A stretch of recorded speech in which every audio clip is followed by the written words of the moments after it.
Fridge ఒకటి, 9 లక్షలు చేసిన వాళ్ళకి అయితే ఏసీ ఒకటి కొనిపిస్తాము, 10 లక్షలు చేసిన వాళ్ళకి ప్లస్ బ్యాంకాక్ ట్రిప్ అనమాట. అక్కడ ఎవ్రీథింగ్ మీకు ఏమేమి ఖర్చులు ఉన్నాయో ప్రతి ఒక్కటి ఇక్కడ బస్సు కాడి నుంచి అక్కడ దిగి మళ్ళీ ఇక్కడ నుంచి బస్సుకు వచ్చేదాకా దాదాపుగా 99% ఖర్చులన్నీ మేము బేర్ చేయడానికి సిద్ధంగా ఉన్నాం. మీరు సిద్ధంగా ఉంటే చేతులెత్తి ప్రతి ఒక్కరూ సిద్ధంగా ఉండండి. మీకు కావాలి బ్యాంకాక్ రావడానికి వీసా లేదు మాకు అది ఇదని చెప్పేసి అని అనుకోవద్దు. ఆ వీసా కూడా ఖర్చులు కూడా మేమే ఇస్తాం.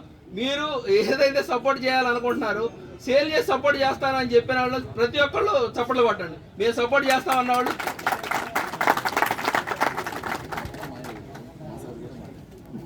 అక్కడ అనేకమైన కార్యాలు అదే అదే దానికి బట్టి ఏదన్నా ఉన్నా మేమే పెట్టుకుంటాం. ఆ 10 లక్షల్లో మనం దాన్ని బట్టి చూసి